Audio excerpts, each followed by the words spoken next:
What's up? Welcome to a new episode of Movie Schmovie. This is episode number 475.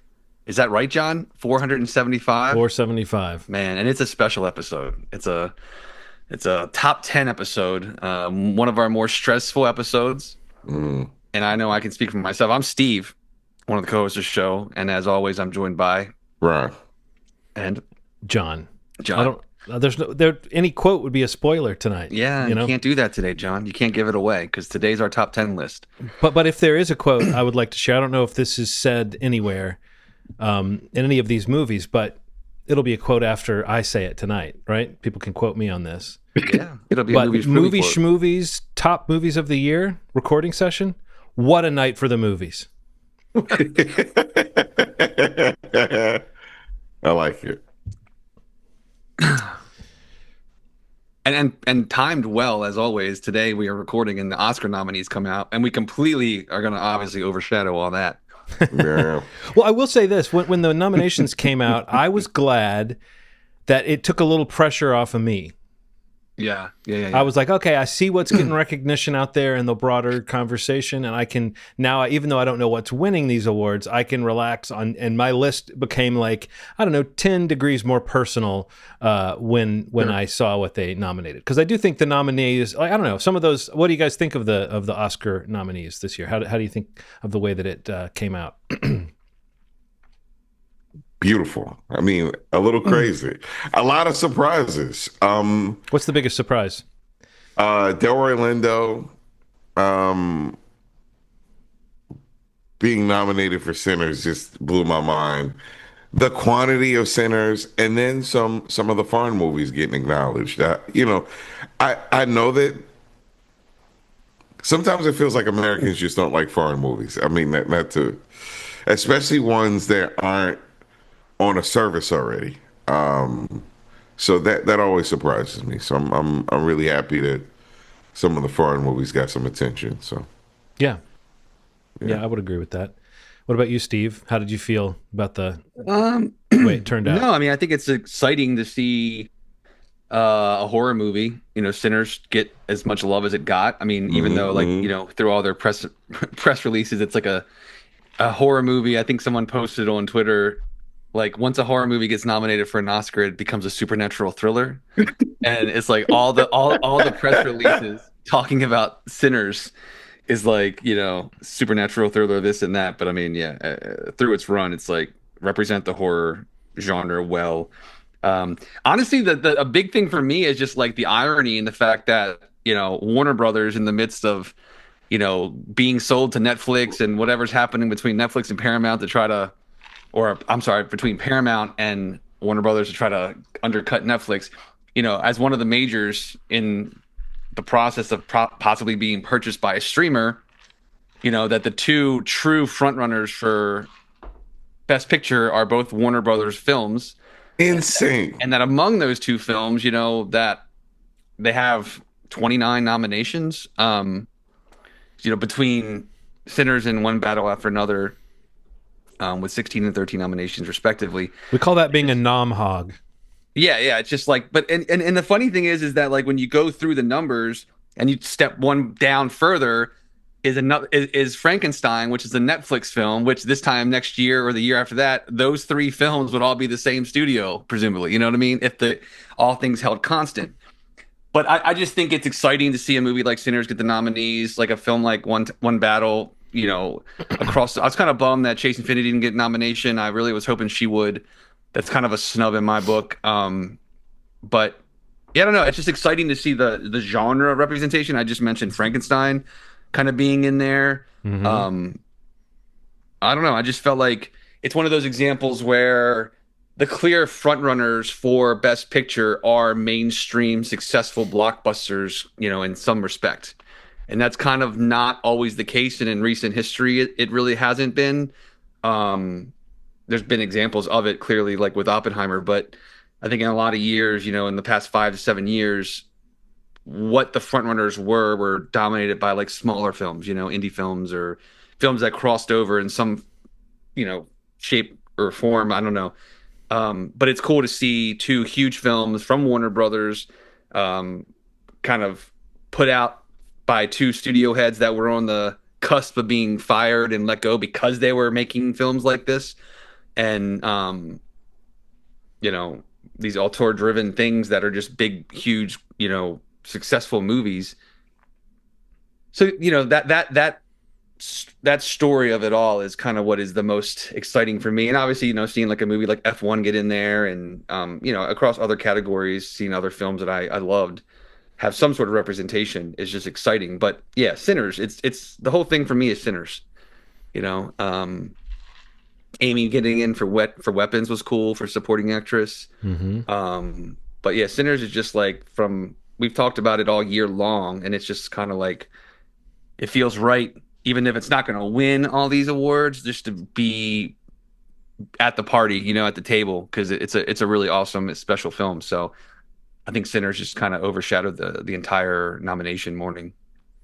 Yeah, because it was a little bit like, is it going to get the recognition that people say it deserves? Yeah. As like, even if it's not your favorite movie of the year, it's sort of like definitely one of the top movies you would say is the movie of the year. You know, like that there was a conversation going on about it for a long time after it was released. Yeah. And people are still talking about it, and people are still finding it. And I hate the way it and like One Battle After Another have kind of been like pitted against each other in terms of the awards recognition thing. But I think that inevitably happens. I think in both cases you have directors that are doing really interesting work, and we like those directors. And you know, I bet Paul Thomas Anderson and Ryan Coogler are very happy to be in the same conversation. But I do think seeing that it got 16 nominations kind of made me relax a little bit and go like, okay, so we're not trying to vindicate the mistreatment of sinners tonight. You know, which again, it is that movie, and it's like it's crazy how the conversation about it has been framed in the press as like back to when it was getting a certain level of box office, and it was being talked about like that amount wasn't impressive. But then other movies that weren't doing as well proportionally would get talked about as like runaway successes if they had like larger than projected opening weekends or whatever. Totally. And there seems like there was like a struggle to find a way to talk about Sinners to make it sound like it hadn't been successful. And I don't get that. I saw enough of it to see that it was happening. And it's strange. And I think the only thing that kind of counterbalances that is that resulted in an equally vocal and maybe sometimes annoying sort of group that's like, if you don't put Sinners as the top movie of the year, then you're racist or you're wrong or you didn't pay attention or whatever. And it's like, no, you don't have to love everything about it, but you do have to sort of acknowledge that they were doing something over there. And, you know, these awards, like, I don't think people care that much about these awards. That's the other thing that's funny about when award season rolls around and a conversation about a movie like Sinners gets going, there's all this concern about the awards that from people that I don't think really give a shit about awards. Yeah. You're right. I mean, I think it only becomes a conversation for certain communities when this is a conversation we can have another episode, because I kind of don't want to have it this episode. I want to celebrate these movies. But I will say it is a conversation that can be had when there are certain roles in movies that don't feel like they're fair to certain races or accurate or real or fleshed out to us. Yeah. I mean, you know what I mean? Like, everybody else can say that it's a good movie, but if you're seeing yourself on the screen and it doesn't feel good, which I've heard for a particular movie that I'm not going to point out, but it's happened quite a bit. Oh, I don't think you need to be coded about it. You're talking about One Battle After Another. Yeah. But there's certain people in that same community saying, "No, I don't feel that way," and then other people saying, "This is terrible." Yeah, we're talking about the character that is getting award recognition. Actually, well, two in there, Pussy Power, whatever the fuck her name is, and then So, but I will say this: that's the cool part about what's happening this year. The fact that Sinners and One Battle After Another are even being talked about, like you said, feels like a small miracle that these like isolated performances are being talked about in a way that are just like there's 3, 4 performances from both of those movies that people are talking about. Like, I watched this movie and my body caught on fire, and Yeah. that to me is like all we really need in this world. Because I feel like there wasn't that yet last year. I feel like honestly, there wasn't quite that intense talk about two movies that were nominated or they wanted nominated. So I think this is a win overall. And it makes me super happy. Even if I got some problems with some of the movies, like it's the fact that they exist, the fact that I have something to watch, the fact that we all have something to watch, the fact that people are going to the movies. I went to the movies to see Sinners 7 times. That's awesome. That's awesome. Yeah, you know what I mean? Like I've seen it in so many formats. I've been to the movies quite a bit this year in general. Uh, Right. Good looking out Regal. And it just feels like one of those things. And Gang Gang. Gang Uh, gang. and Gang Gang. Just one of those things that just feels like a special thing this year. So rather than coming in here and going, well, actually, about a movie, I really want to celebrate them. I felt like, there were friends that were like, aren't you gonna talk about how mad you were when you saw? Nah, nah, nah, nah. I think there's a bigger conversation to be had of some individual performances that really are gonna be in the annals of time, in those reels. You know what I mean? Like Yeah. for forever, those reels at the beginning of the Oscars, the middle of the Oscars, that are just gonna be like, there's gonna be scenes from One Battle After Another. There's gonna be scenes from Sinners that are gonna be in those reels. So that makes me super happy. Cool. Absolutely. Yeah. Excuse me. And by the way, I think you can do a little bit of well actually tonight, Ronald. There's no reason not to spice in a little as we go. Oh, man. No, I've I been think well. I think that these movies, like every one of these movies, when I'm looking at my top 10 here, they're all conversation pieces on some level, and sometimes I like that.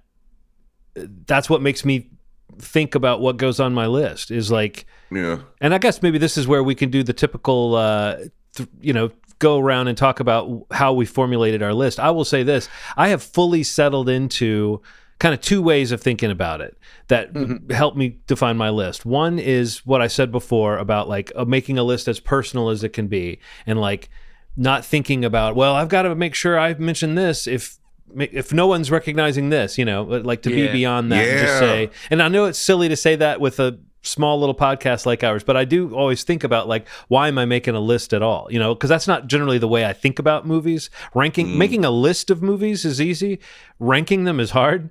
So I try to just make it as personal as possible. But what I've been doing lately, like I think last year I did this for sure, and I may have said something about it, is like I'm trying to think like when I look back on this year with everything a little more fresh in my mind right now, what movies would I want to put in that scrapbook of this year? Like what movies would I say, don't forget that came out this year, and like have a little, put a pin in that movie, and that's what my list is for, is like these are movies that for me, when I look back on the year, I'm going to want to either go back to them or associate them with the year, or I'm going to remind myself, oh yeah, you loved that when that came out, and like not forget to watch it again. I don't rewatch movies a lot, and some of these movies I realize, like, I wonder how many times I've put a movie on my best of list and then never watched it again.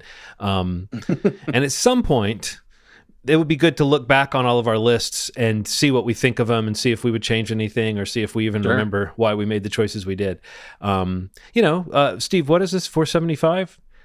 Episode 500 is coming up. So maybe for 500 we can do like a look back on a lot of these types of things, because that's actually a bit of a project to go through and listen to all of our top movies podcasts and make notes. Yeah, it almost feels like there would be like an episode where like we could just have like a look back series where we look back at the films that we chose as the picks for like a year. Yeah, looking back at 2020 and saying like, which of these films still resonate, or 2015, because like, we have them going all the way back. So it's like, yeah, I do that sometimes, like, because I make like the playlists on my Plex server, and I put all my like top 10 lists under playlists in there.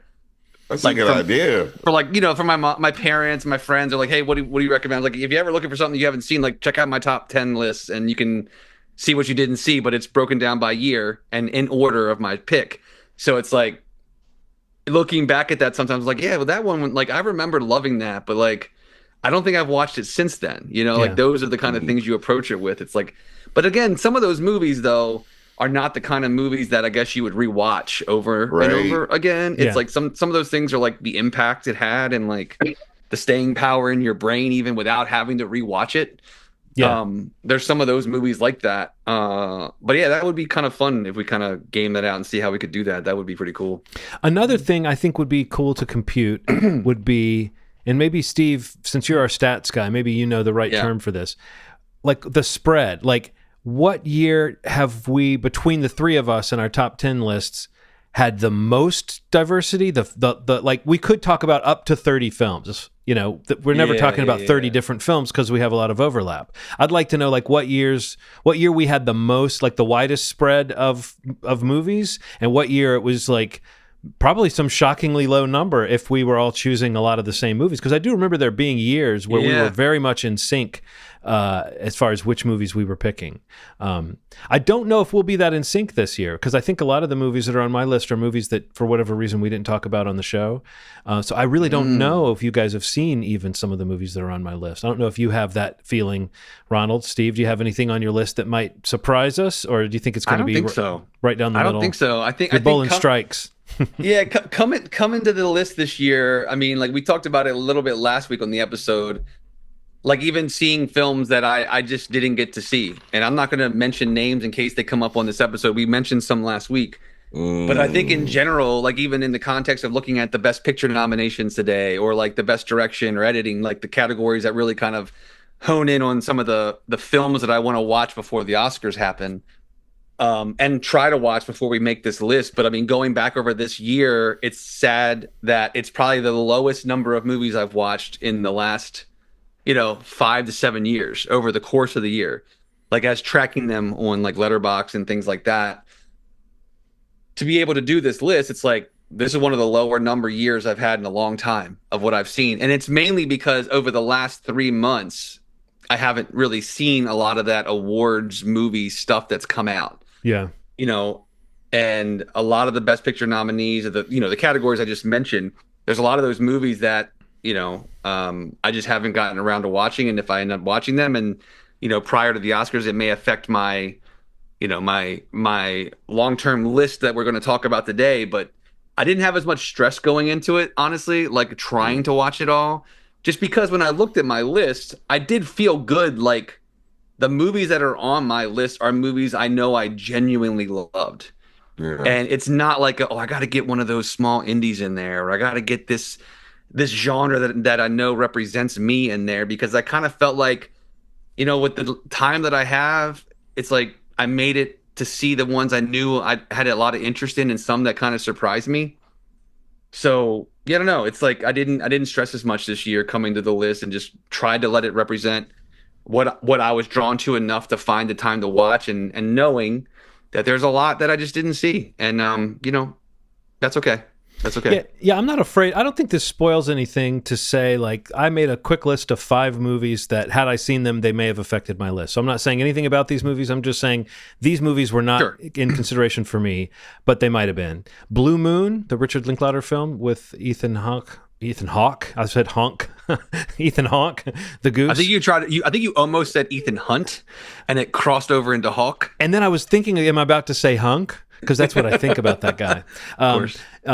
But no, Blue Moon, and then Die My Love, I didn't see. Marty is Supreme, I never saw. The Mastermind, I never saw. And Dust Bunny, I never saw. That one kind of snuck out at the end of the year. And any one of those might have been on my list. Ronald, do you have any that you know might have been contenders, but didn't make it? Those for sure. Marty Supreme, you have that. Yeah, that. Oh, the foreign one, the Brazilian guy, the guy that was like the Portuguese Secret Agent. secret agent. Yes. Yeah. Secret Agent. I did not see that one, man. I wanted to see it really bad. I have it, and I just didn't have the time. And yeah, Yeah, most of the Best Picture nominees to be I wasn't going to go through the list, but yeah, I mean, if we're going to say anything, like I haven't seen half of them. uh, Like I yeah. I haven't mean, seen, I would say Hamnet. I You want to guys see mentioned Hamnet, Marty Supreme, Secret Agent, Sentimental Value, Train Dreams. Uh, yeah, I don't know. I just but we will be talking about Marty Supreme in a sure, couple of sure, weeks. Yeah. and that's part of the reason. Like I'm not stressing because I'd rather watch it like that, probably with some of my favorite people, and then if it makes my list at a later date, that's fine too. But for Yeah, now, yes, for sure. I'm good with it as it is. Yeah, that's No, I felt that when I come on. realized that we were going to talk about it together and I'll probably see it for the first time together, Yeah. I was like, oh, that's fine. We could do a little quick asterisk if any of us thinks it would have been in our list. But yeah, that was one that I kind of wanted to see in the theater, and I kept thinking I would get to see it, and I kept thinking I would get out, and it just never. I know. Like that's when my son was even interested in seeing, so we were talking about like going to see that together, and it just sometimes. Anytime someone says it's so sad to go see movies by yourself, I'm always like, no, No, I disagree with that, because the second you get an agreement from somebody that, oh, we're going to see that movie together, your likelihood of seeing that fucking movie goes down like so low. 700%. It does. Totally true, man. Because now you're like, what about Saturday afternoon? Oh, well, you know what? Let's wait and find out if da-da-da-da. And then you're like, okay, well, then maybe tomorrow morning. And eventually it's like, if I was seeing this by myself, I could have practically snuck out of the house and gone to see it and come back, and no one would even have to know. I love togetherness, but I don't think there's anything sad about seeing a movie by yourself. I don't think so either. And if anybody tells you any different, tell them they should probably see a therapist. Drop the elbow. I'd probably say, go see, you know what? Like if you're at the movies with a friend and they say that, like say, you know what? You're seeing this movie by yourself. Yeah. Get up and walk away. See you later. No, it's just, I think a lot of times people want to judge the behavior of solitary people out in public as though it's performative. And I think that people that can be alone in public are wonderful. And I think that like we should understand that sometimes someone wants to go to the bar and have their sandwich at the bar and read a book, and they're not actually doing that so that you ask them what they're reading or develop any opinions about them or anything. No, am I a guy who eats alone with a book? No, I'm not at all. I'm not saying that for personal experience.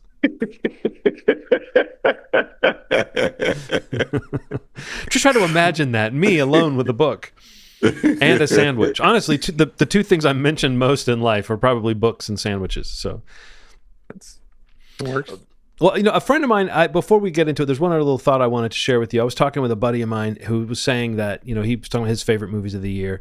And I was saying, the thing that we talk about on this show frequently is like people talk about whether it was a good year or a bad year for movies, but I always feel like when we do this episode, I come out thinking like, yeah, it was a pretty good year. Like maybe some years are more exciting than others overall, but it was a pretty good year. And he said he disagreed because, he does like Letterboxd or whatever. And he said most of his favorite movies of the last few years have been 4 stars at most, not 5-star movies.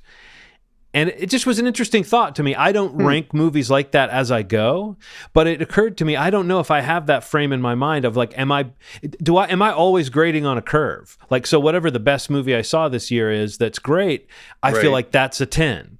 But maybe the best movie of the year actually is a 9. And I don't know that my curve has gotten steeper that I grade things on. And I really don't know. I don't have a frame for that because I don't do like day-to-day letterbox style reviews of things I've just watched. I tried to do that with Goodreads for a while and books, and I found that it was very hard to be consistent because at some point you go, wait, if I gave this a 3.5, well, I have to give this at least a 4. And then suddenly you're giving everything like 5s or, you know what I mean? I don't know. I feel like I get caught up in that ranking. So I don't know. Do you guys have a general sense of that this year, how it ranks for you? And do you feel like there's any, do you like Steve, you do that, right? Do you do starred reviews on Letterboxd? I score it, yeah. Do you think the same proportion of, high scores? I think only 2 or 3 of my 10, I think I might have given 5 stars. Cool. Maybe 2 actually. You sure it's not that 10 of your 10 you gave 2 stars? Is that how the math works and everything else? What I was thinking of, the rest got 0 stars. No, I mean, I do that as I watch, like, just so I have like a frame of reference. But even when I rank them, kind of place them, not every time does the score always like go, in order, like, proper sorted. Like sometimes it's just like a vibe, and immediately after it might be a 4 or something like that. But rewatching it, a second time or for this list or something, I might just feel better about it, or I think I don't try to be like super stingy with like a 4.5 or a 5 even. But yeah, I mean, I there's a couple 4.5s and a couple 5s on my list. So yeah, I mean, I feel like it's a pretty good spread. We'll be sure to mention it when you get to the 5s, especially. Okay. Yeah. If you could just let off a siren or some sort. Yeah. Yeah, I'll find something. Don't you have the app on your phone, the air horn? Oh god. All right. Yeah, man. All right. Well, you ready to get into this? I think. Yeah. I think maybe we just go in the order that we do our required viewing. Ronald, me, John, and just go through what, like John said at the top, or maybe you said that. I think so. The 10 to 6 and 5 to 4 or 5 to 1. So 10 to 6, we'll just kind of go through each and say it. And when we get to 5 to 1, we have a system where basically, we'll say it, but if it shows up, if one of us has it higher, we'll kind of just say whatever we want to say. Hold up. Yeah. Sit on that. Yeah. And we'll talk about it when it's mentioned collectively or amongst whoever has it on their same list. Because I pause it at its highest position. Yeah, that thing. Yeah. And I'll do a little thing on the side here where I kind of give the point value, the inverse points, and we'll get a Schmovie top. I was hoping you would, maybe Steve. A top 3 or 5 or something at the end. I knew I could count on you. Yeah, I got you, guy. I got you. Ronald, so yeah, Ronald, why don't you go for it, man? Okay. 10 through 6. 10, Tron Ares. 9, The Baltimoreans. 8, 28 Years Later. 7, Predator Badlands. And 6, The Phoenician Scheme. Ooh. Oh yeah, I forgot that. That was. Ooh. I like that. I like that. That's a good bunch of something. Yeah, man. I loved cinema this year. Like I had a lot of fun in the theater and at home. Like a lot of fun. Yeah. What about at restaurants? Did you have fun? I did watch a movie kind of tilted on a coffee cup this year. So I'm not saying watching movies, but like, just did you have fun at restaurants this year? Mm-hmm. What about walking to the car? Did you have fun walking to the car? Not so much. Not so much. It was so cold. I know. Right now is, what, this time of year, this is the time of the year where just walking to the car sucks so fucking bad. So bad. All right. Yeah. Steve, 10 through 6. 10 through 6. Zootopia 2, Eternity, 28 Years Later, The Life of Chuck. What? Wake Up Dead Man, A Knives Out Story. Yes. Ooh. Your 28 Years Later is the same as yours. Yeah. That's correct. If we had like the Oscars voice piping in right now, they would say, John just realized that he forgot Life of Chuck when he made his list for the year. I thought you probably did. So yeah, it might have been somewhere on my list. I loved that movie. Very sweet. Okay, so my 10 through 6. My 10 through 6. My 10 through 6. He's glitching out, guys. I'm trying to build anticipation. No, that was like a manual echo. Number 10, Asterisk, Thunderbolts. Number 9, Weapons.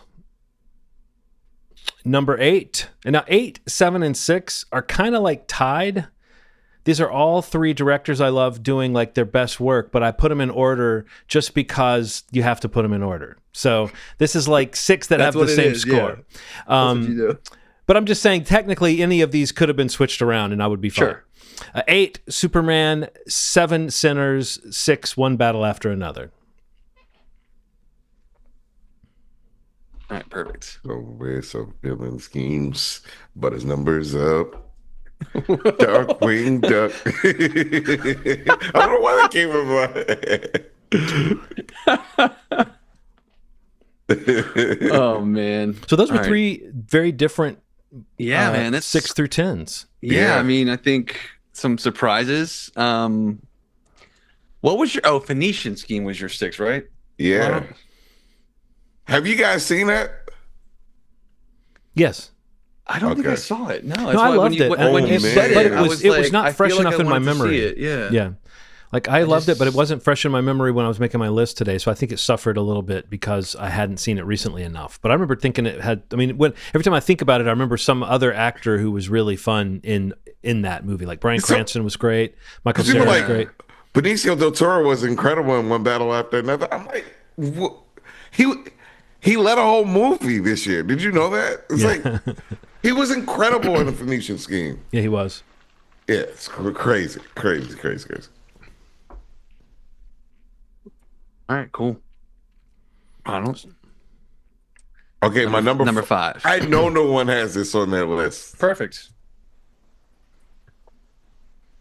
Number 5, Park Chan Wook's No Other Choice.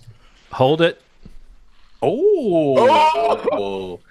Shit, John just came in hot. Yes, Damn. Oh, wait, you were pause so it. confident. I was so Yeah. confident You're like, pause it, hold it. because no one talked about it, and I was like, Damn. and everybody knows how much of a Park Chan Wook fan I am, and I was like, Now, did you both see it recently, or is that why it wasn't talked about? Or fairly recently, Yeah. yeah. So that's probably logical. fairly recently, yeah. All right, cool. So then my number 5, I'm gonna guess it's on nobody's list, but stranger things have happened today. It's K-pop Demon Hunters. Oh, That's a good one. Yeah, so I mentioned it a few times on the pod. It's maintained its relevance. It's a juggernaut. Netflix. I feel like the soundtrack, the Billboard charts, the music, the animation, the story, just the cultural kind of it broke through, which is like Netflix is constantly trying to do, and the irony behind it being a Sony property that they acquired during the pandemic and all that story. But in the end, it's just a really, really great movie. Like animated, anything. It's one of my favorite animated movies I've seen in a while. But it's also one of my favorite movies I saw this year. I've probably seen it no less than a dozen times. Holy moly! And yeah, because it's like I have 2 young kids, and it's like both kids are obsessed with it. They walk around my house with the T-shirts on, and they have the derpy That's so shirt cool, and man. the Huntrix shirts, and no shame that like I love the soundtrack. The music is incredible. Golden getting nominated for Best Original Song, the Oscars today, is great. I think it's probably going to win, and it may also win Best Animated Feature, which is really exciting. I just love this film. I've championed it since I accidentally watched it months back. It started hearing buzz about it, and talk to you guys about it, all my friends and family, and everyone that I've know that has watched this movie has at least really liked it, if not loved it. Even people that had no interest in watching it, that just kind of went for it because of how everybody was talking about this movie. And it's my number 5. I absolutely love K-pop Demon Hunters. no, it's a movie I have not seen, but it's a movie I totally believe is good because of how many people like it. Do you know what I mean? Do you know movies like that have that quality to it where it's like, I'm sure I will enjoy it when I watch it because so many people like it. I mean, I'll be shocked if I don't, I guess I should say, if because so many of the right people have been like, either, no, it's great and my kids love it, but also just people that are like, it's actually really good, and then I've heard a few of the songs and they seem like really legit. Like, I don't listen to a lot of K-pop, but every now and then I'll hear a really cool song that fits that genre. And the songs I heard from this film sounded very much like legit songs. So I think that helps a lot with this movie having kind of a life outside the movie, because it gives you something to relive without just watching a movie countless times. You've got music that you can play, and it's the kind of pop that fans of that kind of pop like to play something over and over. You know what I mean? So it's just like it's kind of brilliant, actually, when I think about it that way. Like how to get your movie in people's minds is to have some other thing served up that they they can't resist. So Yeah. Loved it. Loved it. Thought it was great. I You saw it, mean, okay? I didn't know yeah. I you watched it. mean, Okay. K-pop is just uh, black '90s R&B. Let's be honest. But Which is so it's a little bit more like, I don't know, there's something shinier about it. yeah, yeah. I mean, Not in a good way. I'm just saying it's different in some way. it's cool because there's like it's like what it is it's exactly what Asia is when you see an American version of a thing.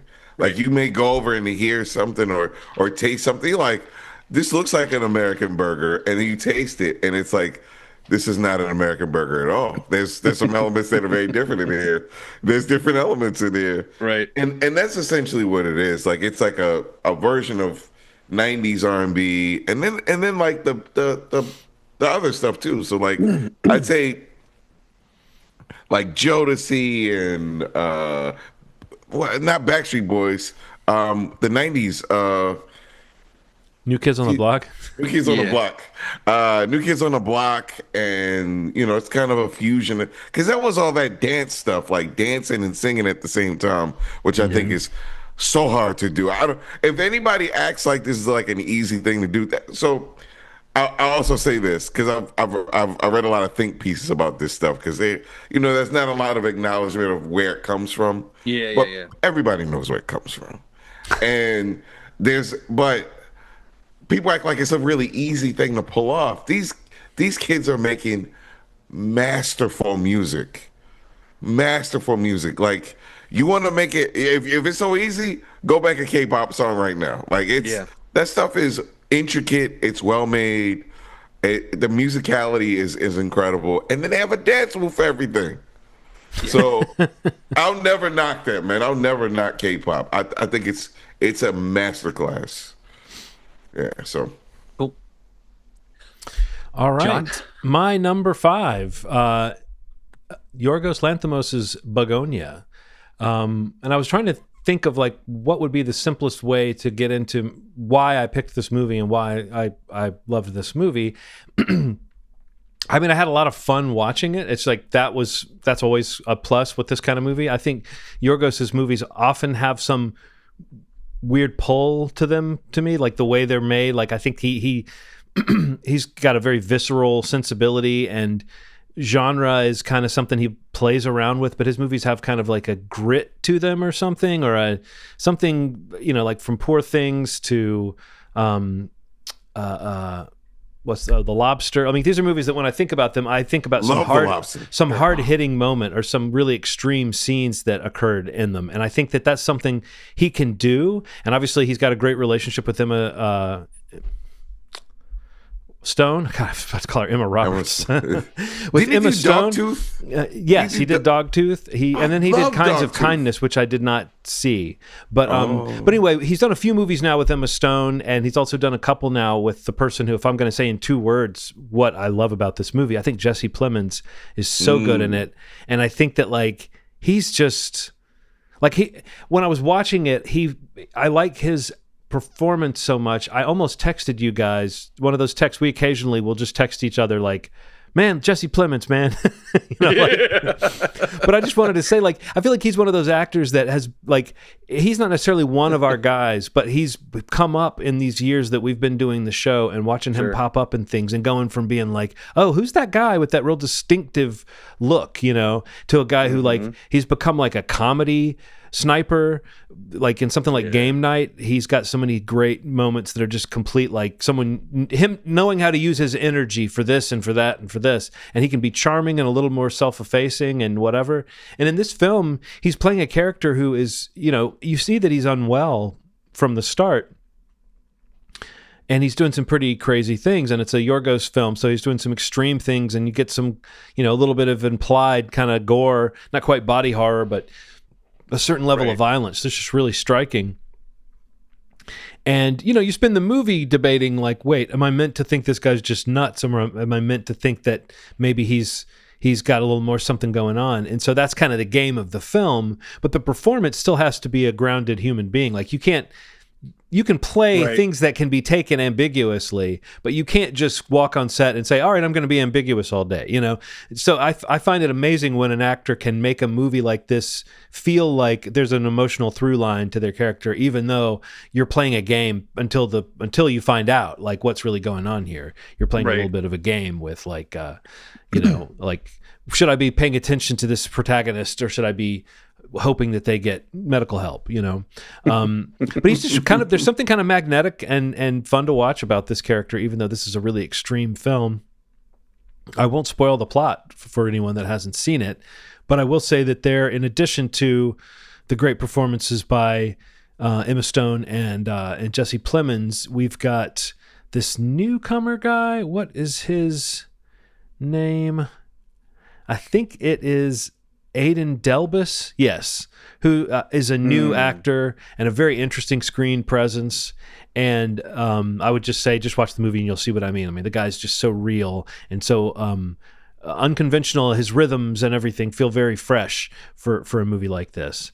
And then if you know the comedian Stavros Halkias, he's in this in a role that's not a huge role, but it's it's just fun to see someone like that pop up in a movie like this, and again to see what the movie's, the kind of trick it's playing on you, and how every character kind of plays into.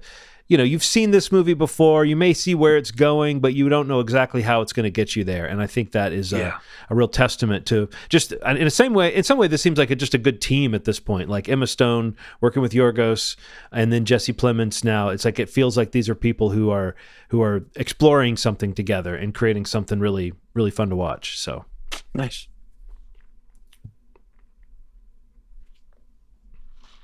So what does that mean, Ronald? You're number 4. Ronald, number 4. You're considering the moment. Yeah. Making some changes on your end, Ronald. Yep. Yep, I can tell. Yeah. See those eyes going around. Yeah. First it was Top Gun in the sky. Then it was Top Gun at a racetrack. Oh. F1 is my number 4. We could just jump into my number 4 because it's also F1, so we don't have to hold it for too long. I love when that happens. We can just go right after. Yes. Tag team back again. Let's go. Yeah, I don't know. Yeah, Top Gun in the sky, F1 on the ground.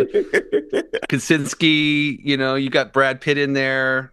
You want to be Top Gun in the streets and F1 in the sheets. There it is.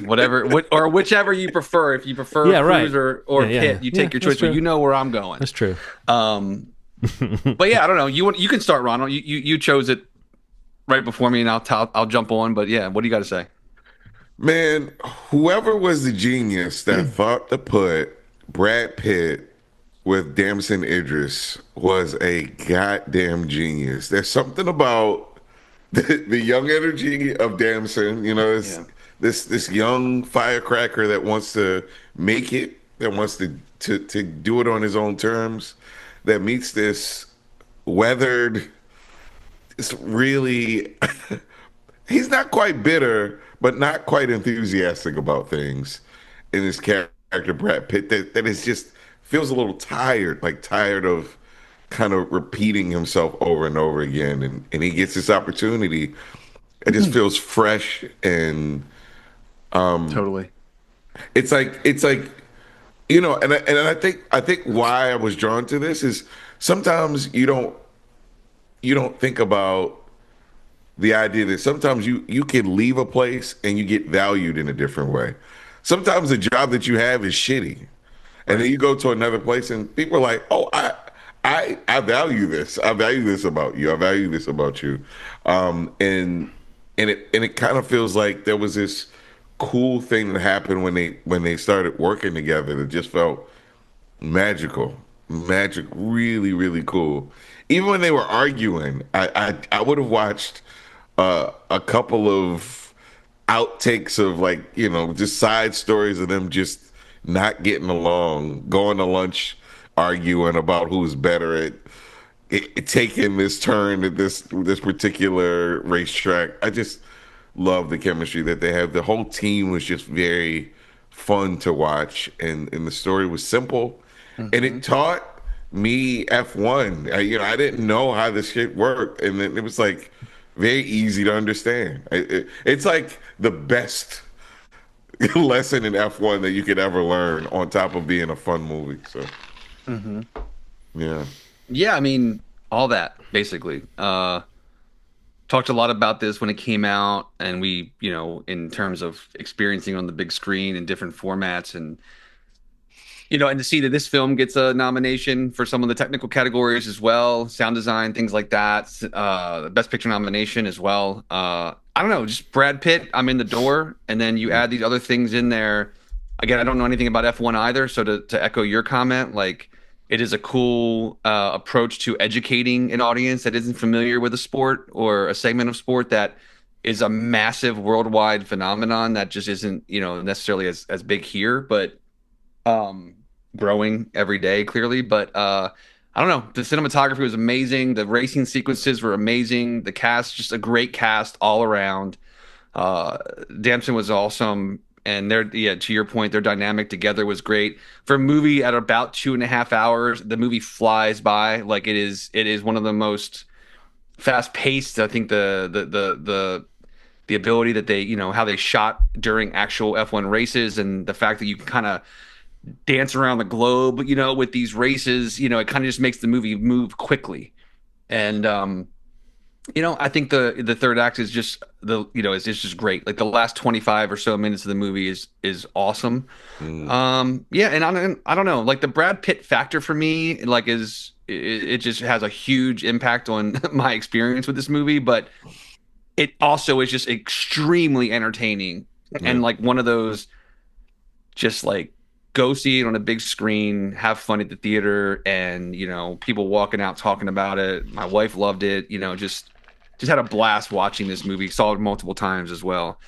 But yeah, absolutely loved F1. All right. John, what's your number four? My number four, another film by a director that I like, who takes an interesting perspective and can be very unsettling and funny. And this time I don't know if it's Ari or Ari. I've heard people say Ari Aster, but I feel like Ari sounds more natural. But Ari Aster's Eddington. In short, I think there's very few movies that have dealt with what it really felt like during the pandemic. Like the sort of, and now we can look at a certain kind of divisiveness in our culture. Like there's all these things that felt divisive at the time, but when you look back, that feels quaint compared to what's going on now. And I hate that we keep hitting those points. Like I remember looking back on the Tea Party and thinking like, well, that seems really quaint compared to what we have with modern day MAGA. And I feel like watching this film, it was interesting. There's my word. Hey, drink if I say interesting. But it was, what word could replace interesting, guys? I mean, because captivating and fascinating don't really fit, because that's a little too much, right? Interesting is more like, I could say intriguing, but I feel like that calls attention to itself. But yeah, it's I guess a more specific word than interesting. And I guess so in this sense, I would say it's a very astute film in terms of how it approaches those moments, because the character Sheriff Joe Cross, played by Joaquin Phoenix, who's really the heart of, in the best and the worst way, he's the heart of Eddington. He's not a bad guy. He's kind of regressive and a little reactionary, and he's a little set in his ways and conservative, or whatever things that might make you think he's the stereotypical kind of small town sheriff holding on to the way things used to be or whatever. But the movie doesn't make him into a cartoon punching bag because of that stuff. It almost shows him in some ways as being more genuine than the slightly performative incumbent mayor character played by Pedro Pascal. His name was Ted Garcia. And like the movie's much less of a two-hander between those two guys than you might be led to think by the, just the two names. And then the poster makes you think it's going to be like Joaquin Phoenix versus Pedro Pascal. It's more like Pedro Pascal is one of the many forces that Sheriff Joe Cross comes up against in his reaction to what's going on, and in his like assumption of more of a role. And so you see this guy who's kind of small-minded, but kind of trying to do the right thing, who gets a little taste of something bigger, and you see how it kind of totally destroys him, his integrity in a lot of ways, but also the way the situation just spirals out because, the things that, like Ted Garcia as the incumbent mayor, the things that he's trying to do are not great. So I don't know. There is a lot of commentary about moral compromise in this film. And again, seeing a guy who's maybe not the best man for the moment be the man who is here in this moment. And that's Joaquin Phoenix's character. And I would even say the arc of this film, I saw it before I saw One Battle After Another. It has similarities to One Battle After Another that made certain things about the conclusion of One Battle After Another feel like it was doing an Eddington a little bit to me. But that obviously is just a coincidence that these two films came out in the same year and they both have a similar sort of, without saying anything, but like the way that an antagonist ends up in the film is a little bit similar. Gotcha. But even so, it's an acting tour de force for Joaquin Phoenix, who I just find to be one of the most watchable performers. And when he really digs into a character, and like in Beau is Afraid, the last Ari Aster film, which a lot of people found, too long or too weird or whatever, that movie was in many ways hilarious. This movie has a lot of that same kind of comedy, and Joaquin Phoenix just, I don't know, there's something about his pace, his rhythm. He works well with Ari Aster's awkward, demanding kind of tone. There's just something, I feel like Ari Aster and Joaquin Phoenix understand why this character is kind of super funny, even though he's not that funny on screen and he's a little bit scary what he represents. But there's something very funny about him in the moment and in the performance. There's a lot of little character stuff that is just so well observed and funny. I recommend it. I know that, again, it's a little bit of a demanding watch for some folks, but if it sounds at all like it's up your alley, knowing that it's kind of a social satire and an actual story, it's not just a movie full of symbols. It's a movie that tries to deal with characters and how people are behaving. But it does try to make you think about that period during the pandemic when you realize that, okay, there's people with wildly different ideas. Whichever side you're on, there's people with wildly different ideas from yours about how to handle this, giant problem, like as a community. So, cool. Yeah, I haven't checked that out yet. Number 4, Ronald. It's my turn. It is. Okay. It's number 3 for you, Ronald. Okay. Uh-oh. No, I just need to make sure I get the right director. I've made no moves on my list. When someone said Life of Chuck, that was a little bit of a hint for a second. Am I going to shuffle things around? And then I just decided, no, I can't do it. I forgot they share the director. It's a House of Cards. My number 3 is a 2-director movie. I talked about it quite a bit when I first saw it. Gang, of course. Alex Garland and Raymond Mendoza's Warfare. This movie had an insane impact on me. I'm not really big into war movies. I mean, but this one had such a big impact on me. It felt like it was like a real time thing. Watching something that feels like it's paced. When they say 10 minutes, it really means the soldiers are coming around in 10 minutes. 5 minutes, there's some terrorists coming. It feels so real time that, there's a pacing to it that feels so frantic and scary, and you kind of fall in love with these characters really quickly because they're, charismatic soldiers, kids, But I thought this was such a really good movie. Cosmo Jarvis, man. Oh yeah, this would have been in my. We'll get to these later, but that's one of my honorable mentions. I think it was like I think it was like my 14. Gotcha. Great movie, awesome. Technically, also the watch in a theater, it was wild. Yeah, man. I was going to say, Ronald, have you watched that one in your home system? Not yet. I bet it's going to kick ass in your home system. Yeah, I just bought. It'll be totally triggering for anyone with PTSD. You're right. It's like, what a great compliment to your sound system, but what a horrible movie to be like, this is super immersive. I feel like I'm actually in the middle of a gunfight. Right. So I have a friend that listens to our podcast that has some war experience, and I'm always like, "Are you sure when you come to my house you're gonna be good?" He's like, "Turn that shit up." He's like, "I need it to be as loud and boomy. I want to hear all the guns." I'm like, "All right, man. I just don't want to mess with your PTSD." You know? You're a good friend. Yeah, try to be considerate, man. Who's next? Me. My number three is One Battle After Another.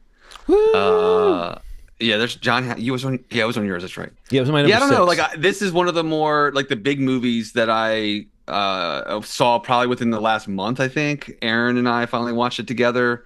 Um, yeah, I don't know. I just think the performances are great. I really like Leo in it. I really like Benicio in it. Again, my snub for the Oscars was Chase Infinity. I thought she's great in it. Just a few small beers. What's that? Just a few small beers. Yeah. Oh my God, that scene's so funny, man.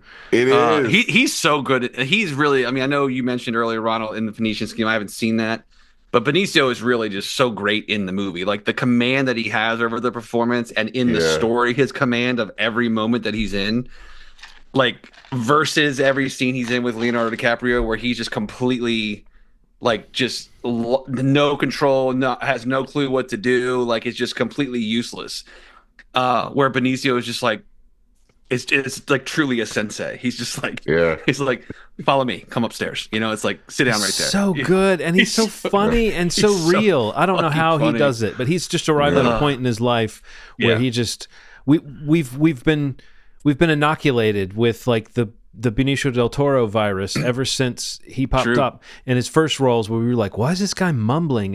Can a guy who looks like that really be a movie star? Right, and then on through things like Sicario, where we were like, oh my God, this guy's a fucking badass, to like now where he's just he's one. I mean, similar to the way I was saying about like the way Jesse Plemons just makes me buy into a character.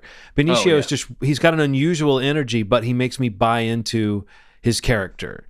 No matter what he's doing. In fact, I think about my favorite little moments of his. They're all small moments, like the few small beers moments. Like I think about his last little moment in The Last Jedi. I don't think about many pieces of that movie that much, but his character's last little moment where he's kind of walking off, and you're like, wait, was that guy good? Was that guy bad? I don't know. He seems kind of bad, but I kind of like him. I kind of like that dude. There's just something about him being in a movie. I can't think. We could probably think of other actors that this happens with, where just them being cast is like. That's almost like an in-joke with you, that you're like, oh, I know I'm going to be interested in that scene. No, he's fantastic. But also, you said Leo. I mean, the guy is fucking funny in this movie, and that's why it trips me up. And Ronald, some of the stuff you're talking about, the critique of this movie, I do think that if people watch the first half hour of this movie, they will come away with a different impression of what the movie's trying to do than if they watch the whole movie. Because you get to the end of the movie, and you cannot for 1 second call this a white savior narrative at all. Leo, the main thing he accomplishes is like giving someone a ride at the end, you know, like that's the main thing he's able to do. So it's like it reminded me a lot. I mean, this is very much on the nose, but the Big Lebowski comparison for that character is very much like a guy who's observing this whole story, and he's here for a lot of it, but he's not really affecting its outcome, helping anything very much. But I think for an actor of his stature to play a role like that, and for Paul Thomas Anderson to write a part like that we know is a little bit of an insert character for him. You know, he's talked a little bit about fathering a biracial young, biracial kids, and how like just being that person who's he's the dad, but he's also on the outside of things they might experience, like that fed into this character. So the fact that character is a little bit of a doper and a joke.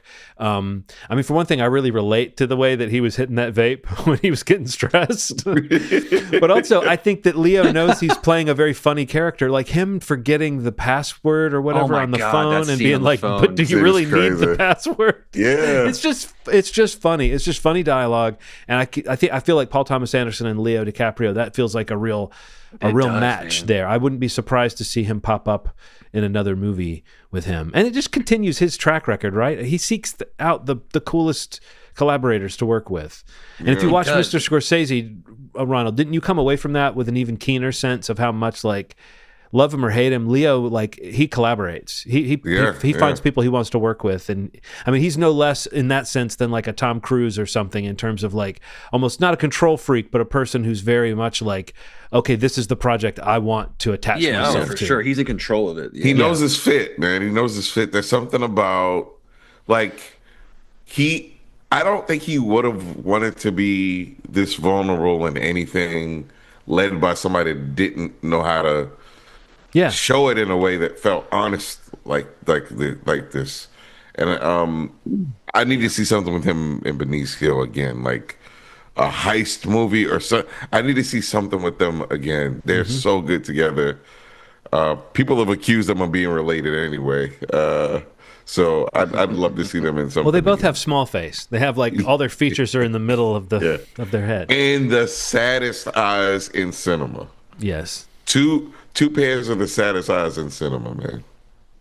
Yeah, I just felt like there's so many sequences in the movie too, and I mean, you know, for what the respect and love and success that PTA has had, like, I think this movie just felt like such a bigger scope of everything, and it just felt like a really large, huge movie. And again, not that his movies don't feel that way, because they are like quote unquote cinema, you know, like they are those things almost always. But the action, like the sequence on the highway, like, get the fuck out of here. Like, that is like master work stuff happening. You know, the up and down and tracking where I mean, Aaron and I were on the edge of the couch watching that last 30 minutes of the movie. Yeah. It's amazing. Yeah. And it's just he's just pulling it tighter with every intent possible. And it's a incredible feat for him, as I guess, you know, as a filmmaker. But yeah, the performances are great. I thought it was a really, and also just to be, you know, we talked about it with the Best Picture noms, like, it's like I just found it to be super entertaining. Yeah. You know, like of his films, it's one of the most entertaining of the PTA movies, you know? Yeah, I don't know. But yeah, it's my number 3. What do you got for 3, John? Number 3, the aforementioned Secret Agent, which is talking about this kind of star power thing we were just going into there. I mean, this movie really feels like it's a real statement on the part of Wagner Moura, of like, I mean, he's the leading man. I mean, he is a leading man, and he's got all of that, whatever that rugged masculinity that people want from this type of performer. I mean, it reminds me of like when I saw Narcos and I noticed Pedro Pascal for the first time. I remember when I watched, I guess it was Narcos. Yeah, Narcos. When I saw Wagner Moura for the first time. But he was great. He was so great in that I couldn't believe when I saw him in other things. It's like, oh, he's like a skinny dude. You know, he's not like, I don't know. I totally believed he was that character in Narcos, and seeing him in other things, he's just been really fun to watch.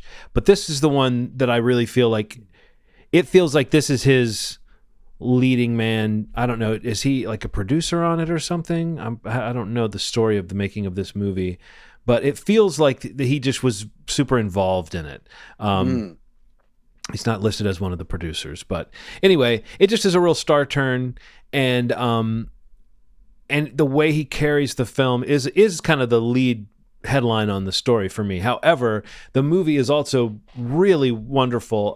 The way that it's put together, it reminds me of like a Robert Altman film or something from the 70s, where you get like this little tapestry and you're kind of moving around with these people and you're catching little snippets of conversation and you're putting together the story based on the conversations you're having with these, or you're hearing with these characters. And so you don't necessarily know the whole setup. And if you wonder maybe 10 minutes, well, wait, what's going on here? But then that conversation happens where someone says, so why are you here? Or so why are you using this name or whatever? And you get the answer. You just have to pay attention and have your antenna up for the people you meet. But you meet a tapestry of characters in this story of a man who's basically hiding out in a town under an assumed identity after you know, he has to kind of hide out for reasons I won't necessarily get into, but it's, you know, political machinations in Brazil. It's set in 1977, and I can't say that I know the history enough to know like how this movie is commenting on the history, But this Yeah. guy's like a former professor who is trying to hook up with his son in the same town where he's kind of hiding out. And meanwhile, there's people that are potentially sniffing around, and because of circumstances, his cover might be blown. And it's one of those intricate movies that just a lot goes down in it. But it really, I guess it's another one of those movies. It's about 2 hours and 40 minutes long, and it does feel relaxed in its pacing, but it doesn't feel bloated at all as a movie, and it doesn't feel like you would know what part you would cut. And I think that's always the thing I wonder about a movie. If it feels a little long, I'm like, well, wait, can I think of an obvious part I would cut? And it's like, no, there's not really a part that I would cut from this movie. There's not a character whose little moments I would want to lose. So in that way, it becomes a little bit of a hangout movie. And so to say that you've got a hangout movie that's also sort of a political thriller that's got genuine moments of suspense in it and dread, that genre stuff is, we talk about that on this show sometimes, how that's the stuff that gets you into a movie sometimes. It's like, what's the hook? The hook of this relaxed character study with all these different people in this town is built around the structure of like a political thriller. And yeah, you have this great leading man kind of at the center of it all, who is... if you know his work, you know what I mean, that he's just a really fun actor to watch. But this is the movie that seems like it's like, they knew what they had every step of the way with him at the center of this movie as just a really magnetic presence. And I don't know, there's other characters I would point out. But the one who I will single out as just a really, a great performance from, I don't know how much of an actor this lady is. She might have a long career and I just am unaware of her, but her name is Tanya Maria. Who plays Donna Sebastina in this, or Sebastiana. And she's like this little old lady who runs this kind of boarding house where all these people who are hiding out are staying.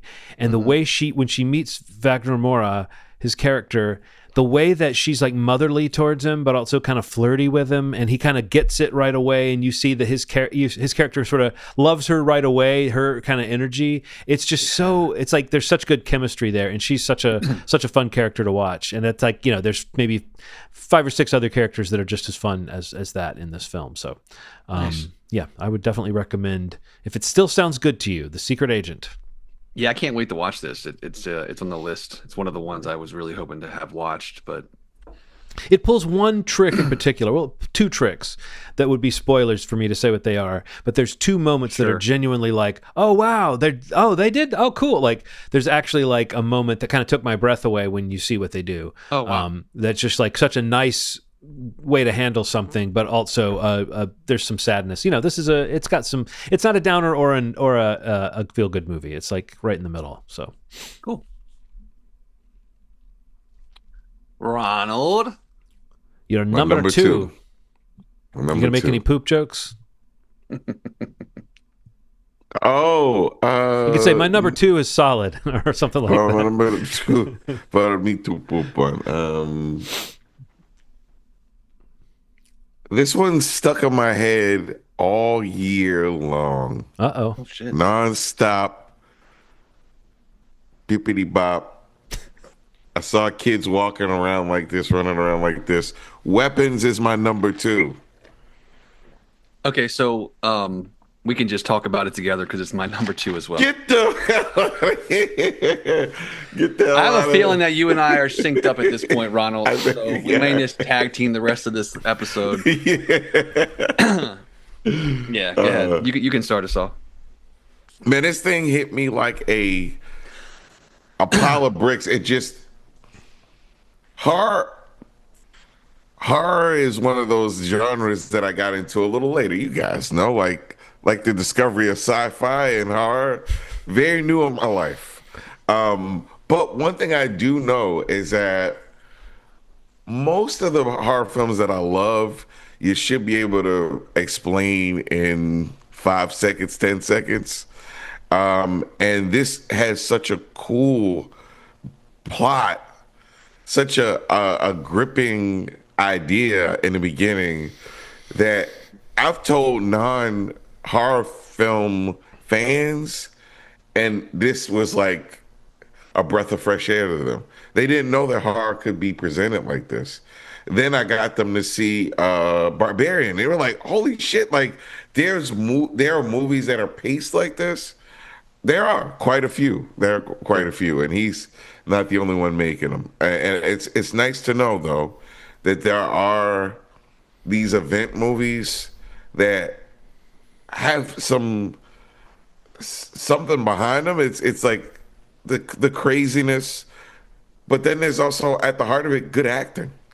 Good acting is what holds this thing together, and good storytelling and wackiness, and there's some funny and the fact that you can go from laughing to damn near screaming your heart out because you see somebody get hit, or or laugh with a character because they say what the fuck after something really crazy happens.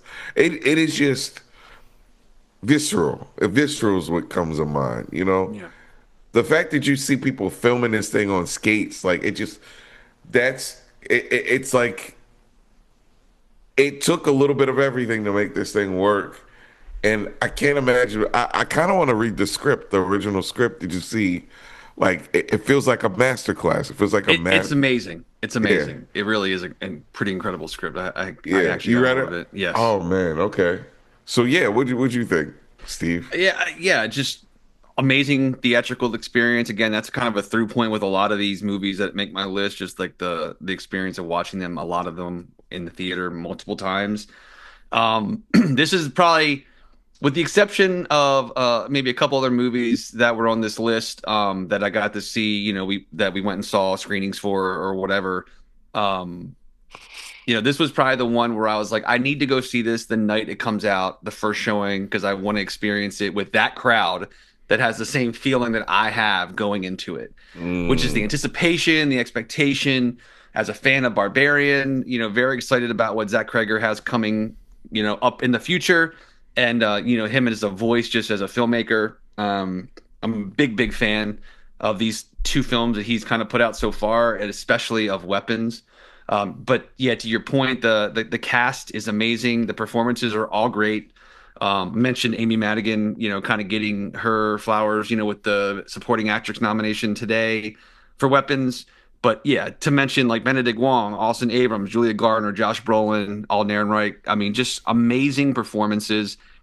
And I don't know, I just like, the running thing, the imagery, even just the log line, the tag for the movie, just the error that they managed to build around this title and this release it's becoming more and more of a rare thing in movie going in 2026. The question, the curiosity, the mystery. They try to do that a lot with marketing for films, and I think they massively succeeded with this film. Obviously, a huge box office hit, critically, audience scores, box office, everything was just very, very positive and successful. And I think it all kind of was kind of funneled into that through this amazing marketing and this idea of what we can do to make this film feel special and unique. And seeing it multiple times, I believe that it is. I love the storytelling. I love the approach to the storytelling from the different characters' perspectives, almost like chapters, and kind of getting more pieces of the puzzle, more pieces of the story through each of their perspectives, and seeing the overlapping parts to kind of connect it ourselves as a viewer of the film, or of this story. But yeah, just some amazing visual sequences, incredible suspense. The woman walking up to the car with the scissor, like all that stuff. Those scenes just are awesome. They're just plain and simple awesome. I loved Weapons. One of my favorite movies of the year, and one that I've watched probably no less than, maybe 4 or 5 times already. And this came out in the summer, so it's like haven't really had even as much time with it, but yeah, amazing. I love it so much. Yeah, this was in my top 5 at a certain point, and then I started ordering things, and like really almost anything in my top 10 at some point could have been in that upper part. So yeah, Weapons I loved it too, and I love everything you guys are saying. Zach Cregger just is, at this point, has a great track record. The way that he makes these movies that remind you structurally of like indie movies. Talking about someone like Paul Thomas Anderson, and then like making horror films that sort of feel like they're in that mold in a way, of the way they dig into characters and the way that there's like commentary on the characters, that just the camera work itself kind of comments on the characters, and you feel like you're really in a world, and there is something really completely realized about it. And yeah, that the fact that the answers to those mysteries you're talking about, Steve, are like these really simple things. I love that. Like when it, and you know, some people were more or less satisfied with the way this movie, with what actually was going on in it, but you can't deny the power of like that what the fuck moment is just like, it's not the first time someone said what the fuck in a horror movie, but it sticks in your mind as like, man, that's just, they just knew they had something with that moment. And when I saw it, the crowd was totally there in that moment. And every time I've mentioned that movie to somebody, that's one of the moments that comes up. And then, yeah, the moment in the car, I was sitting in the car waiting for somebody at night recently, and I checked about 20 times to make sure the door was locked. 20 times. I wasn't sleepy or anything, but I felt like, man, I don't want somebody slipping in the back seat. Yeah, just taking something really mundane and making it horrifying and making it feel unique and specific to this movie. I think Zach Cregger has, like, there's 3 or 4 elements to weapons that you could say that about, that he kind of owns it, at least for the time. You know, when you see the movie, you feel like you haven't seen anybody, you know, nail certain kind of imagery like that before. Even just the image of a bunch of kids running off into the night. Crazy. To say nothing of the little arm position, but just the idea that like that's going on, that both feels like a dark fable and a mystery, and it's, you know, creepy because we're in this kind of post true crime era where we, you know, stuff like that makes us think of awful things happening to these kids, and then the fact that the movie's answer is like something out of a dark fairy tale. Yeah, just really, like you said, Steve, someone who I'm totally on the hook for whatever he does next. Yep. All right, well, you can unpause Ronald's pick. That was number 5, I believe. No Other Choice. Cool. Because that's my number 2. Ronald, what were you about to say about No Other Choice? It shook me up. It shook me up. It felt like it was about something bigger than I was watching. You know, it felt like it was about like the rat race, the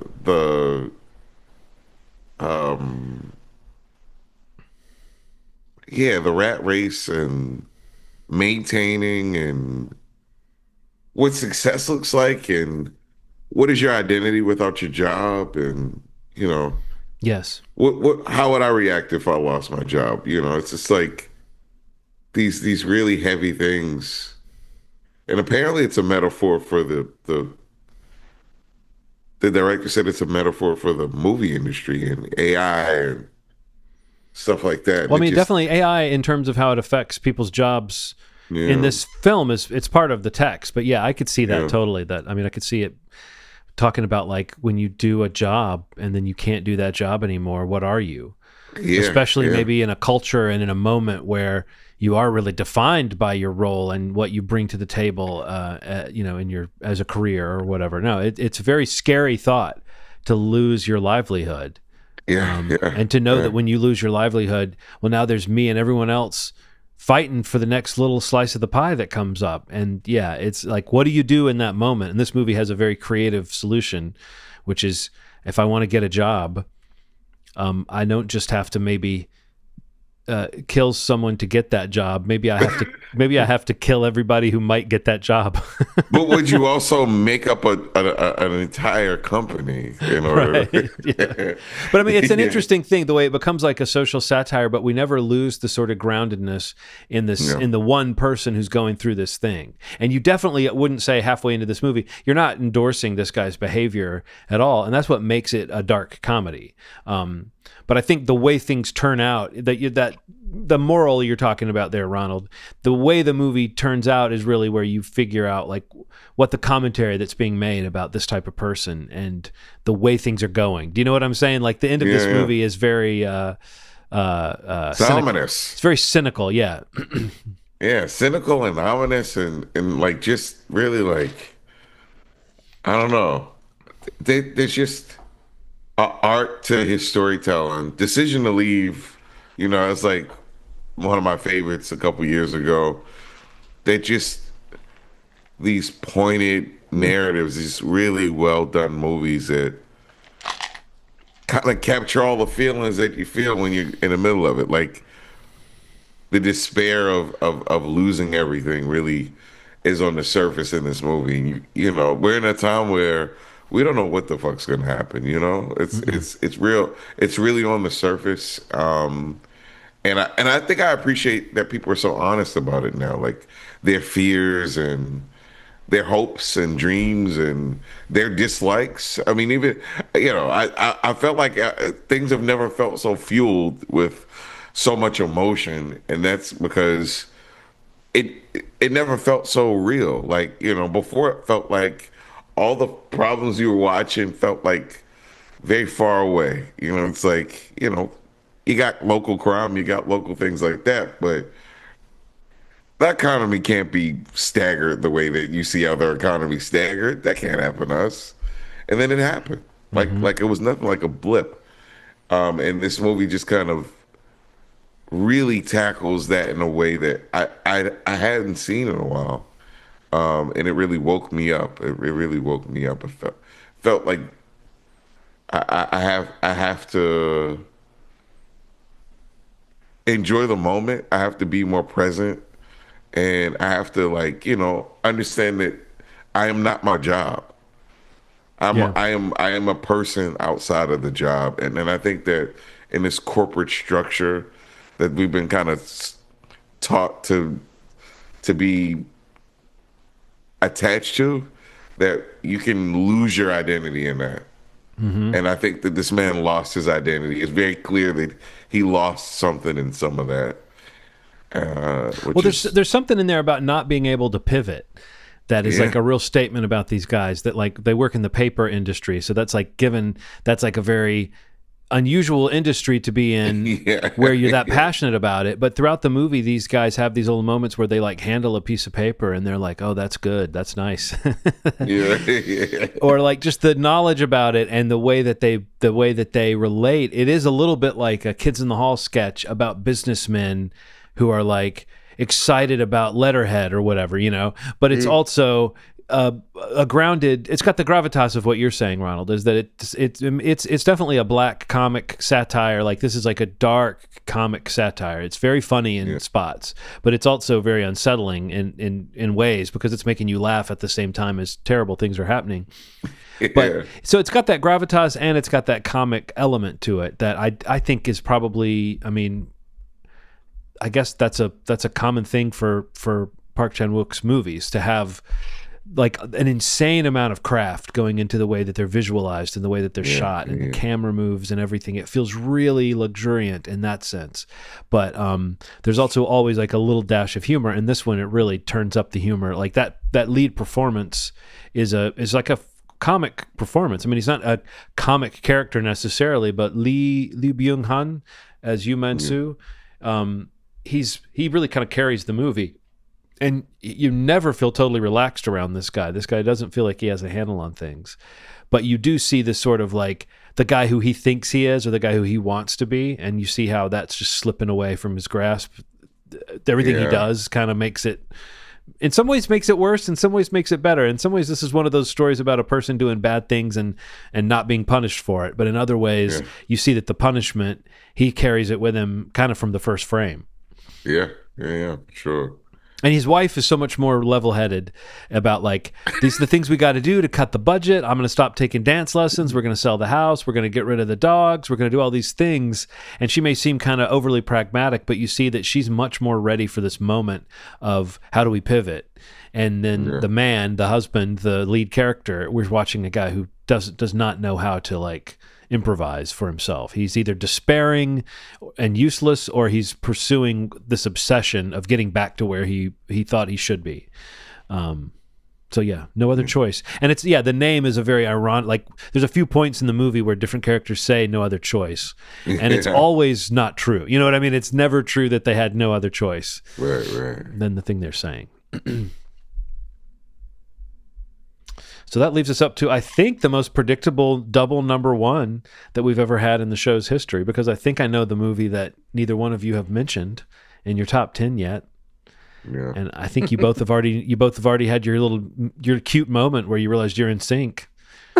So do you want to say the name of the movie together? Yes. 2, 1. Sinners. Sinners. There we go. um, Yeah, what? I don't think I've experienced anything like Sinners in a long and quite a bit in movies. Right, right. Like where I knew what I was going to into. We talk about like, Avengers, you know, was even last Spider-Man. Like there's these theatrical experiences that are like kind of these culminations of something that you've invested in, like where you've waited for something to happen finally, and it's like this end game moment, or the Spider-Man movie, or whatever they are. We've had these movies experiences that are kind of built around that IP, or built around this build up, right? But I felt like seeing Sinners in the theater this year was in that same rarefied air space of those experiences that I've ever had in a movie theater. And for it to be something that is like an original movie that is made by one of our favorite filmmakers with an amazing cast in a genre that we love, with amazing music, amazing cinema, like every box was checked, and with an audience, every seat filled, that was just eating out of the palm of his hands. Mm-hmm. Like it was walking out of that theater. I think we all said it, or some version of it, among the people that we were chatting with it about, our friends that were there too. It's like I literally felt like I was kind of vibrating walking out of the theater after seeing Sinners.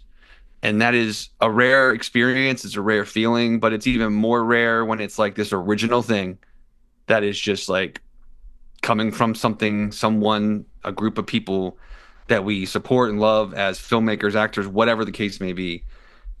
But I've not stopped talking about Sinners all year, and I probably won't for a while. I'm happy to see all the nominations it got, and yeah, no question, the best movie I saw in 2025.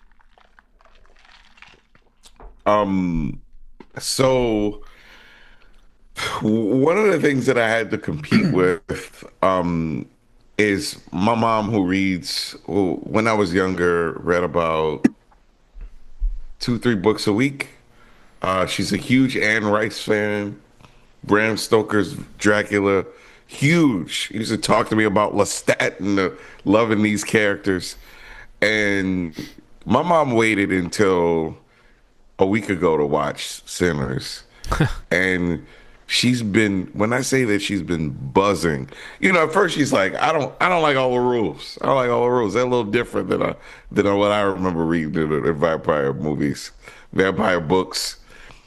And then, you know, the the dynamic between the characters, the performances, the fun, the scares, the symbolism, the all that stuff just took over, and she cannot stop talking about that movie. The same way Yeah. that we couldn't stop talking about the movie. And then it's like a layer of it just keeps coming and coming and coming. And this is one of the movies that I feel like you could watch this movie and look at Remick and Mm. sympathize with some of his ideas, or you could look at other characters and sympathize with their ideas. And it's interesting. It hits everybody in different ways, and the fact that it's a conversation piece to this day, and it probably will be for forever, I'm hoping, is a testament to how beautiful this movie is. It's beautifully shot. There's a lot of fuck you shots. There's a lot of I got a lot of those shots. They're like, I'm better at this than you. And one of them was simple. It was just the cigarette scene, which to me, if you pay attention to it, is masterful. Talking about the Or blending of You the passing two. it Yeah, between yeah. pass the cigarette the between the twins. Yeah. the twins, or the oneer of going between the two shops that no one really Awesome. talks about. I don't know why anybody doesn't talk about that one, or the conversation piece that everybody talks about, the music The piece. music scene. Yeah. I'm impressed by that jump that Remick has. Like right when he goes towards that house, it's scary as shit. Like every time I watch it at home, I'm like, oh no, he's just kind of drops down from whatever, and Yeah. it's just it has a million things to it that I love, a million quotables. Uh, Chicago ain't nothing but Mississippi with tall buildings. I just like it's just this a million things about this movie I could talk about, but you know this. You know that this is a good movie. You know that it might not be everybody's favorite movie of the year, but I But know it's the movie of the year. it's the Like, movie of the year. No question. Yeah, yeah. I mean, there's other great films, and we've talked about a lot of them clearly. But the fact that this movie came out when it did is still being talked about right now. And this morning with the Oscar noms, that has crossed over into so many different conversations. The song, the music, the score, everything. It's just the most nominated film ever. That's for a reason. yeah. That's not an accident. But across the board, it's just like it. Again, we talked about it. It's one of those 5 stars on my list, no question. Yes. I don't really have any issues with this film. What was the other 5-star movie? Um, You said Weapons. there were 2. Oh, Weapons. Okay. Yeah. That would make sense that it would be your top. And I say top that there's some things in Weapons I might pick apart, but it's not enough that makes me care because the experience was so awesome. But Sinners is like I got nothing. Like I was like literally just it's those moments in the theater, the Steve moments when I'm on the edge of my seat, I'm getting into it. Like there's multiples during this when we saw this movie where I'm like leaning up on my knees with my elbows, and I'm just like, oh man, that looks amazing, or that's so cool, or like just the suspense is so good, or that the character moments, or with the characters you've only seen 2 or 3 times, you care so much about them that you don't want them walking out of that barn. It's just like it just does so much so quickly. And some people will say like it doesn't get going a bit. Like I've heard some of that. Even Erin, when she saw it, kind of had that feeling like it kind of takes a little while to get going. I don't feel that way personally, but I think a part of that is the investment in the characters before anything happens. Like that's why when it happens, it matters. Right. And I think that is such a feat. And I think it's what makes it, for me, what makes it work so well for me. And the performances are great. I was really happy to see all the love that the cast got. Yes. Same. For their performances up and down the cast list. But yeah, man, like Jack O'Connell, like the character, like the names, like Smoke and Stack, Remick, like these are names and characters in films that are like cemented, that those are like all-time things, I think.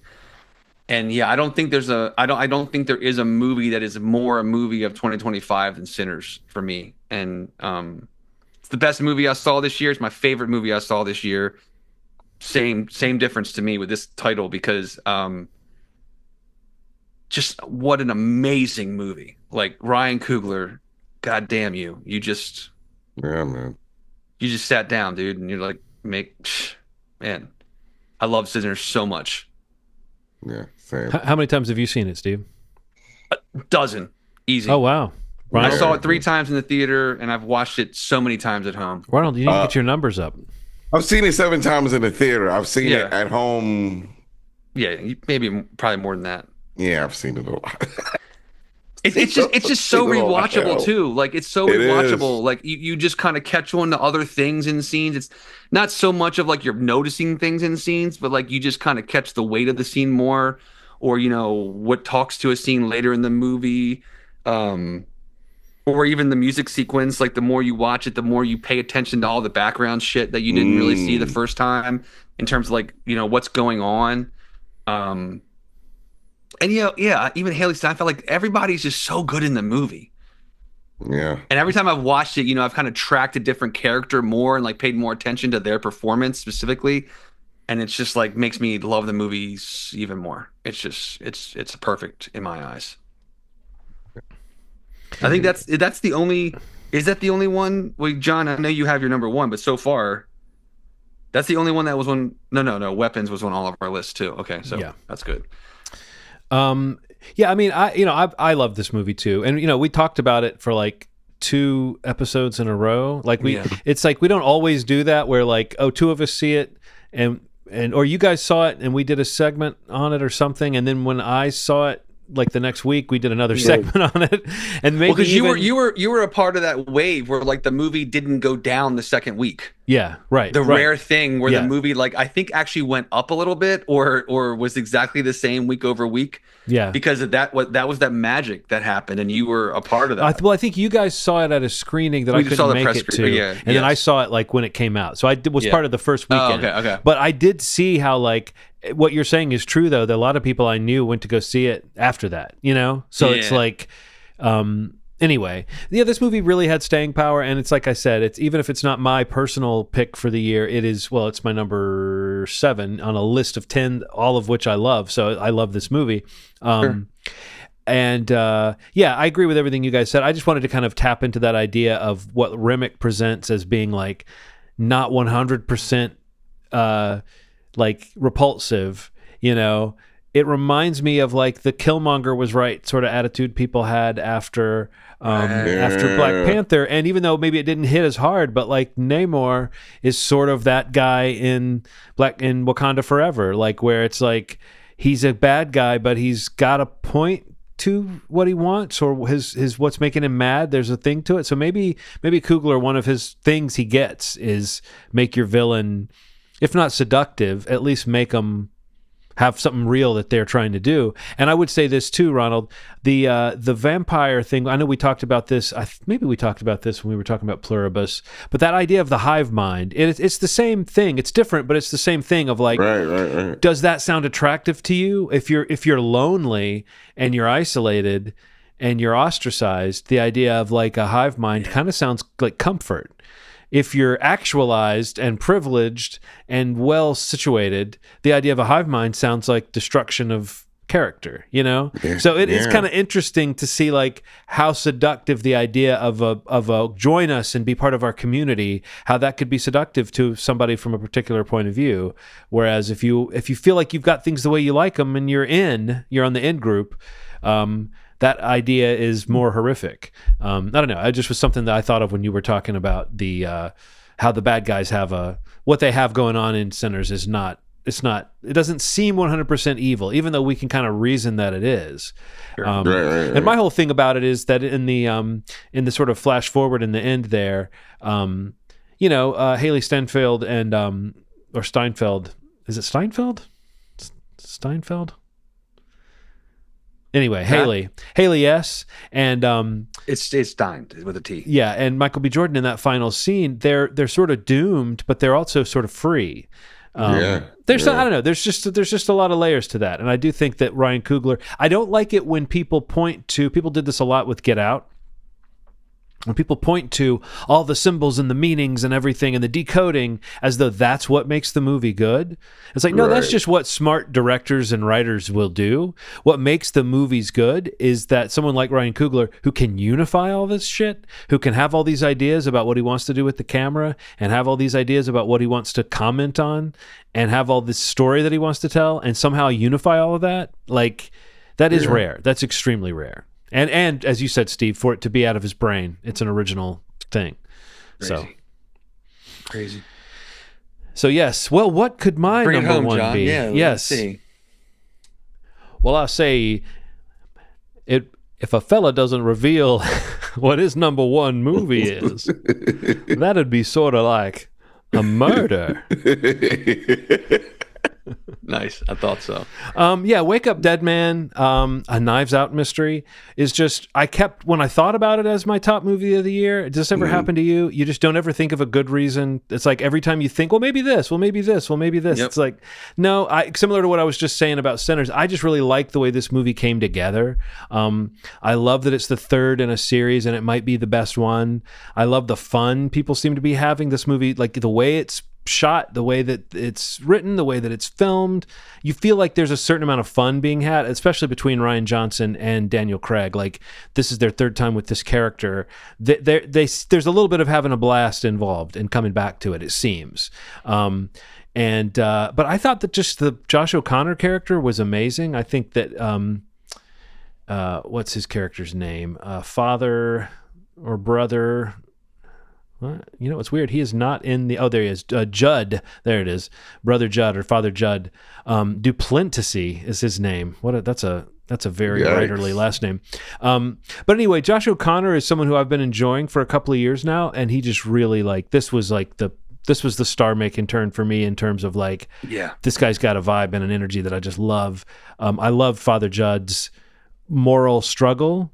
As someone who was raised in the church and kind of left the church at a certain point, we talked about this before. I have a little bit of a perspective on this idea of belief and what good people within a church are trying to do, even if they can intellectualize the same questions that a non-believer would intellectualize. And I think that the way this movie makes space in faith for that, it's like that conversation between Benoit Blanc and Father Judd, where they both kind of explain how they feel about the lies that religions tell you.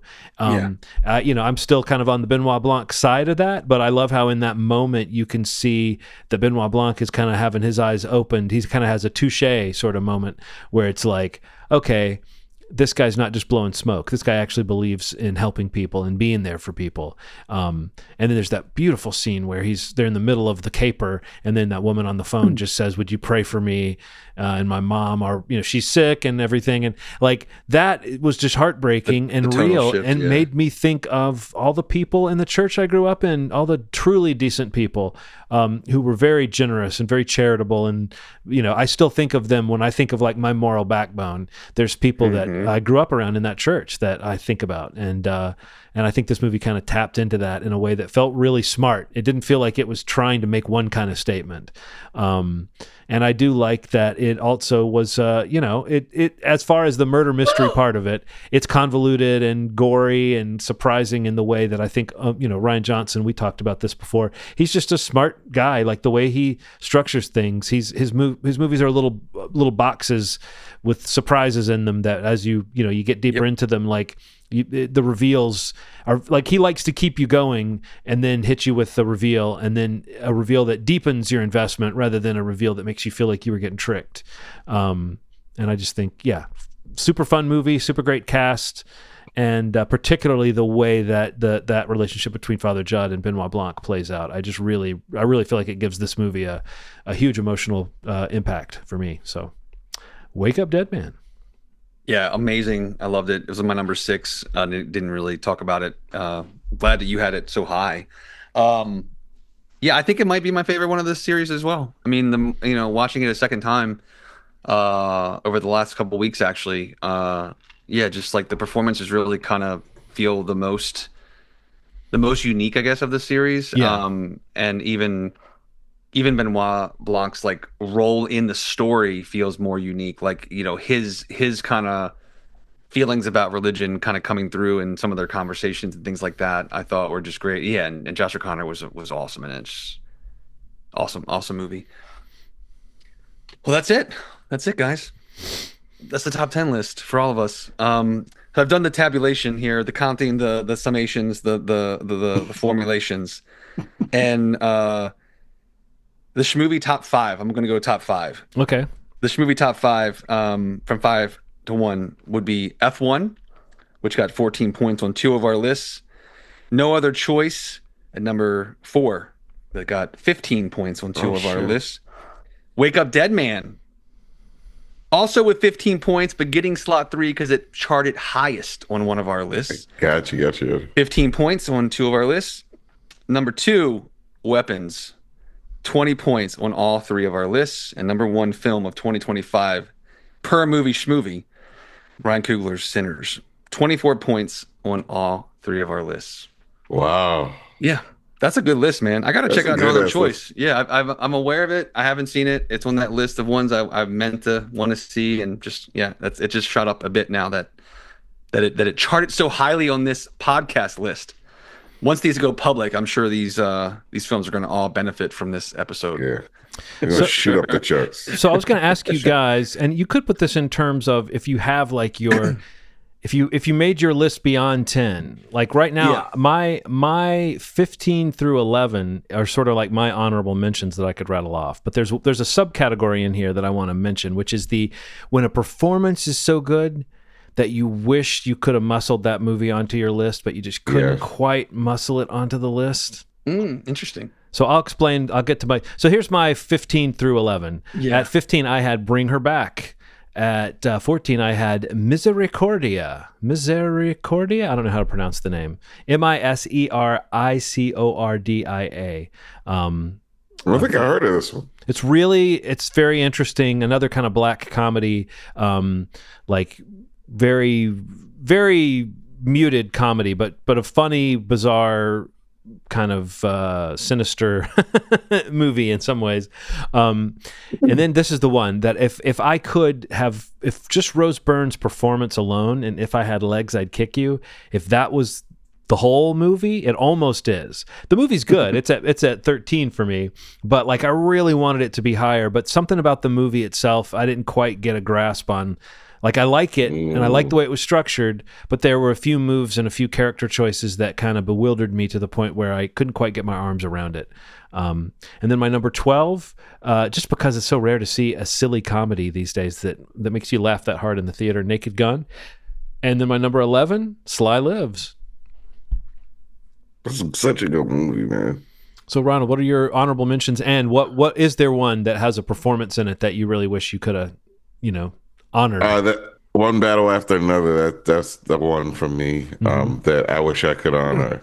But then I had The Materialist, I really enjoyed. Asterix Thunderbolts. Together. Drop. I thought that was a fun, silly.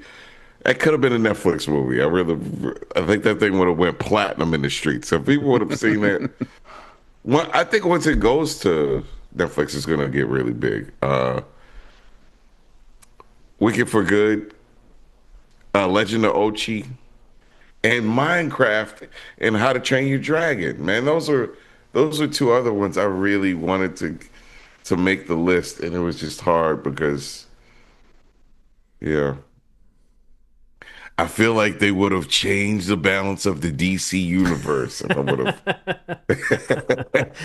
Superman. The hierarchy Superman of power in your list would have changed. Yeah. Superman too. Superman almost made my top 10. It was I really enjoyed it, and so did Thunderbolts. Those are very close to breaking top 10. My 15 through 11 were 15 was One of Them Days.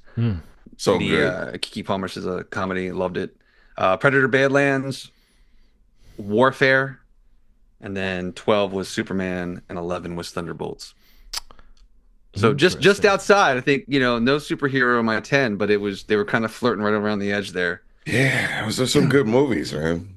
They just didn't break through. I don't think I have one with nothing's coming to mind in terms of like an awesome performance that were the movie. I think I just haven't seen excuse me, the one that registers like that, but I don't know.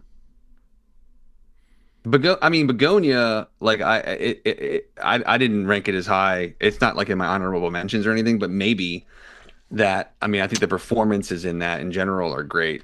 Right. Especially, Jesse Plemons, to your point earlier, John, I thought like he's just like kind of a wild card always. I love him.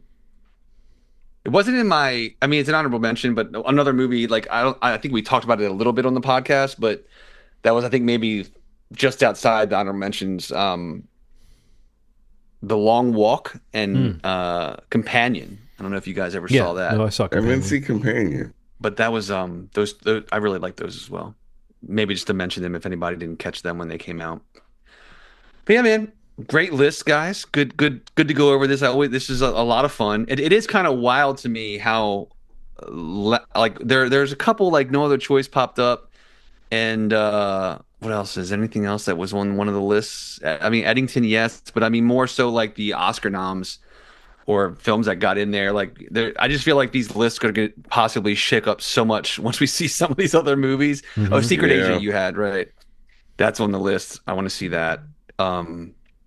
But yeah, it seems pretty representative that, these films, the ones that made the top five, it seems right. I think it feels good. Yeah, no, when you went down that list, the stats, it sounded right. Yeah. Like that.